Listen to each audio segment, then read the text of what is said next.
Mutual ஃபண்டுனா என்ன, யாரெல்லாம் mutual ஃபண்டில் இன்வெஸ்ட் பண்ணலாம், யாரெல்லாம் மியூச்சுவல் ஃபண்டில் இன்வெஸ்ட் பண்ணுறதை வந்து தவிர்க்கலாம் அப்படின்றத பற்றின A to Z டியூட்டோரியலில் தான் இந்த வீடியோ கண்டிப்பாக இருக்க போகுது. நீங்கள் பர்சனல் பிளான்ஸ் ரிலேட்டடான வீடியோஸ் வந்து பார்க்கணும்னு நினச்சாலும் நம்ம சேனலை சப்ஸ்கிரைப் பண்ணி வச்சுக்கோங்க, கண்டிப்பாக உங்களுக்கு ஹெல்ப்ஃபுல்லாக இருக்கும். இப்போது மியூச்சுவல் ஃபண்டுனா என்ன? மியூச்சுவல் ஃபண்டு பார்த்தீங்கன்னா நமக்கு வந்து ஸ்டாக் மார்க்கெட்டை பற்றி தெரியல அப்படின்னா ஸ்டாக் மார்க்கெட்டை பற்றி தெரிஞ்ச ஒருத்தர்கிட்ட நம்மளுடைய ஃபண்டை கொடுத்து அவர் வந்து மேனேஜ் பண்ணுவார் நம்மளோட ஃபண்டை. இதுதான் இந்த மாதிரி வந்துட்டு நம்மளோட ஒருத்தரோட ஃபண்டு கிடையாது. நம்மள மாதிரி இருக்கக்கூடிய ஒரு ஆயிரக்கணக்கான மக்கள்கிட்ட இருந்து ஆயிரக்கணக்கான இன்வெஸ்டர்கிட்ட இருந்து ஃபண்டை வாங்கி நம்மளோட ஃபண்டெல்லாம் கொண்டு போயிட்டு கரெக்டான ஸ்டாக்ல போய் இன்வெஸ்ட் பண்ணுற ஒரு பேர் தான் ஃபண்ட் மேனேஜர். ஸோ இந்த ஒர்க்குக்கு தான் மியூச்சுவல் ஃபண்ட் அப்படின்னு சொல்லிட்டு சொல்லுவாங்க. நம்ம எல்லாரும் நமக்கு தெரியாத விஷயம் ஸ்டாக் மார்க்கெட். அவர்கிட்ட காசை கொடுக்குறோம், அவர் போயிட்டு என்ன பண்ணுவார்னா சரியான ஸ்டாக் எது, எந்த ஸ்டாக்ல போட்டால் இந்த ஃபண்ட் வந்து க்ரோ ஆகும் அப்படின்னு சொல்லிட்டு பார்த்து இன்வெஸ்ட் பண்ணுவார். அதுக்கான ஒரு சில சார்ஜஸ் வந்து எடுத்துப்பார். ஸோ சிம்பிளாக சொல்லணும்னா இதுதான் மியூச்சுவல் ஃபண்ட். மியூச்சுவல் ஃபண்டில் இன்வெஸ்ட் பண்ணுறது வந்து சேஃபா இல்லையா? மியூச்சுவல் ஃபண்டு வந்து யாரெல்லாம் கிரியேட் பண்ணுவாங்க? சும்மா நீங்களோ நானோ கிரியேட் பண்ணிடலாம். ஒரு மியூச்சுவல் ஃபண்டு கிரியேட் பண்ணியாச்சுப்பா, இதில் வந்து எல்லாரும் காசை போடுங்க அப்படின்னு சொல்லிட்டு சொல்ல முடியாது. So AMCs asset management companies தான் இதை வந்து கிரியேட் பண்ணுவாங்க மியூச்சுவல் ஃபண்ட்ஸை. மியூச்சுவல் ஃபண்ட்ஸை கிரியேட் பண்ணுறது அசட் மேனேஜ்மெண்ட் கம்பெனி. ஓகே, யார் அவனுக்கு பெர்மிஷன் கொடுத்தது? நான் கூட ஒரு அசட் மேனேஜ்மெண்ட் கம்பெனி தான்ப்பா அப்படின்னு சொல்லிக்கலாமேன்னு கேட்டால் செபி அப்படின்ற அமைப்பு, ஸோ கவர்மெண்ட்டோட அமைப்பு தான் வந்து இதுக்கு வந்து பெர்மிஷன் கொடுக்குறாங்க. So securities exchange board of India அப்படின்ற அமைப்பு யாருக்கு பெர்மிஷன் கொடுக்குதோ ஸோ அந்த AMCs தான் மியூச்சுவல் ஃபண்டை கிரியேட் பண்ணும். அதை மேனேஜ் பண்ணுற ஒரு பேர் வந்து ஃபண்ட் மேனேஜர். நம்மக்கிட்ட இருந்து ஃபண்டை வாங்கிட்டு போயிட்டு இன்வெஸ்ட் பண்ணி ப்ராஃபிட்டை எடுக்கிற ஒரு பேர் தான் ஃபண்ட் மேனேஜர். அதுக்கான ஒரு சில சின்ன கமிஷனை வந்து அவர் எடுத்துப்பார். ஏன்னா அவர் தானே இப்போ நமக்கு பதிலாக அவர் தான் ஸ்டாக் மார்க்கெட்லேருந்து எப்படி போயிட்டு இருக்கு, எந்த ஷேரில் இன்வெஸ்ட் பண்ணலாம், எந்த ஷேரில் இன்வெஸ்ட் பண்ணக்கூடாது, எதில் இருக்கக்கூடிய ஃபண்டை எடுக்கலாம் அப்படின்னு சொல்லிட்டு ஃபுல் அண்ட் ஃபுல் டிசிஷன் எடுக்கிறது யார் அப்படின்னு சொல்லிட்டு பார்த்தா அந்த ஃபண்ட் மேனேஜர் தான். அதனால வந்து அதுக்கான ஒரு சின்ன போர்ஷனை வந்து அவங்க எடுத்துப்பாங்க. ஓகே, இப்போ இந்த மியூச்சுவல் ஃபண்ட் எல்லாமே எவ்வளோ அமௌண்ட்டை வந்துட்டு கேட்பாங்க, இல்லை அவங்க ஸ்டாக்ஸில் மட்டும் தான் இன்வெஸ்ட் பண்ணுறாங்களா அப்படின்னு சொல்லிட்டு பார்ப்போம். மியூச்சுவல் ஃபண்டில் பார்த்தீங்கன்னா நீங்கள் இன்வெஸ்ட் பண்ணக்கூடிய வேல்யூ ஒன்று லம்சம்னு இருக்குது, இன்னொன்று SIPன்னு இருக்குது. லம்சம்ன்றது பார்த்தீங்கன்னா பல்கான அமௌண்ட். நீங்கள் எவ்வளோ லேக்ஸ்னாலும் போயிட்டு இன்வெஸ்ட் பண்ணிக்கலாம் ஒரே டைமில். ஸோ மினிமமாக நான் எவ்வளோ இன்வெஸ்ட் பண்ணலான்னு கேட்டிங்கன்னா 500 ரூபாயில் இன்வெஸ்ட் பண்ணுற மியூச்சுவல் ஃபண்டு கூட இருக்குது. அதனால் எந்த பிரச்சனையும் கிடையாது. நீங்கள் மாதம் வந்து 500 ரூபா இன்வெஸ்ட் பண்ணலாம். SIP மூலமாக கூட 500 ரூபா இன்வெஸ்ட் பண்ணலாம், 1000 ரூபா இன்வெஸ்ட் பண்ணலாம். அந்த மாதிரி வந்து லிமிடேஷன் வந்து கிடையாது. இதுதான் மியூச்சுவல் ஃபண்டில் எவ்வளோ ஃபண்ட் வந்து இன்வெஸ்ட் பண்ணலாம் அப்படின்றதுக்கு. இப்போ எல்லாருமே வந்து ஸ்டாக்ஸில் தான் இன்வெஸ்ட் பண்ணாங்களா, மியூச்சுவல் ஃபண்டுன்றது முழுக்க ஸ்டாக்ஸுக்கு மட்டும் தானே அப்படின்னு சொல்லிட்டு கேட்டால் கண்டிப்பாக கிடையாது. மியூச்சுவல் ஃபண்டு பார்த்தீங்கன்னா எல்லாத்தையும் பேஸ் பண்ணியிருக்கோம். நம்ம வந்து ஒரு செக்டர் பேஸ் பண்ணியிருக்கோம்.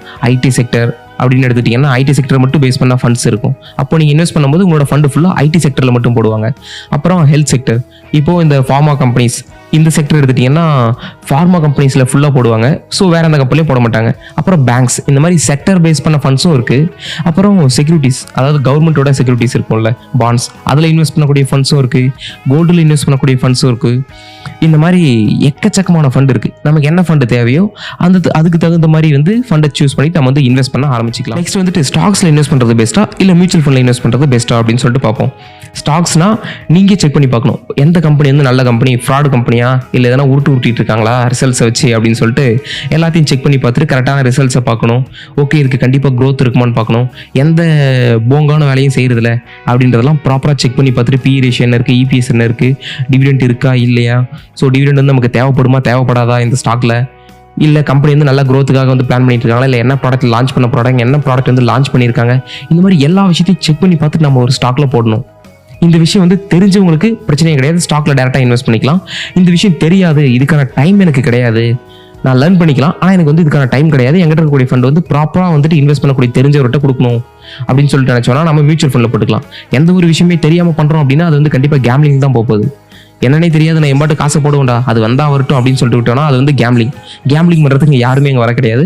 நம்ம எல்லாம் ப்ராப்பராக நமக்கு இருக்கக்கூடிய ஃபண்டை வந்து க்ரோ பண்ணணும் அப்படின்ற ஒரு பிளான்ல வந்து இருக்கும்போது கண்டிப்பாக நமக்கு தெரிஞ்சால் ப்ராப்பராக லேர்ன் பண்ணிட்டு பண்ணுறோம். சப்போஸ் தெரியல அப்படின்னா ஒரு பிரச்சனையும் கிடையாது, மேனேஜ் பண்ண தெரிஞ்சவங்ககிட்ட கொடுக்க போகிறோம். அதுக்கு தான் வந்து மியூச்சுவல் ஃபண்ட் கண்டிப்பாக ஹெல்ப்ஃபுல்லாக இருக்க போகுது. இதுதான் நம்ம ஸ்டாக்ல இன்வெஸ்ட் பண்ணுறதுக்கும் அப்புறம் மியூச்சுவல் ஃபண்ட் இன்வெஸ்ட் பண்ணுறதுக்கும் இருக்கக்கூடிய டிஃப்ரென்ஸ். மியூச்சுவல் ஃபண்டில் பார்த்தீங்கன்னா டைவர்சிஃபிகேஷன், அதுதான் பெனிஃபிட்டாக இருக்கும் நமக்கு. சரி, ஓகே, எப்படி பிரித்து போடுவாங்க நம்மகிட்ட இருக்கக்கூடிய அமௌண்ட் அப்படின்னு பார்த்தோன்னா, இப்போ வந்து ஒரு செக்டர் எடுத்துப்போம். இப்போ IT செக்டர்னு எடுத்துக்கிட்டா, IT செக்டர்னா நாம ஒரு ஸ்டாக்கை செக் பண்ணி பார்க்கும்போது என்ன வரும் அப்படின்னு சொல்லிட்டு பார்ப்போமே.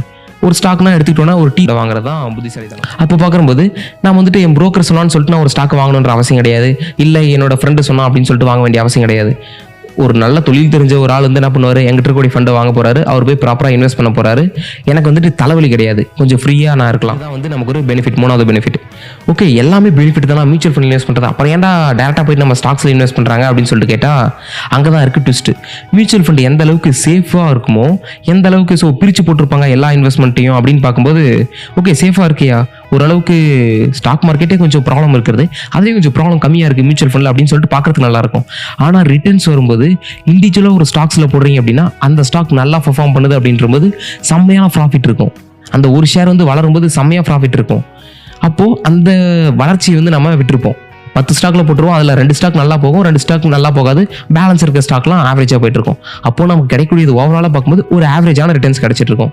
அதுவே நீங்கள் போடக்கூடிய ஸ்டாக் வந்துட்டு ஒரு நல்ல ஸ்டாக்ஸில் போட்டிருக்கீங்க அப்படின்னு சொல்லி பார்த்தீங்கன்னா உங்ககிட்ட இருக்கக்கூடிய மொத்த அமௌண்ட்டையும் செம்ம க்ரோத் இருக்கும்.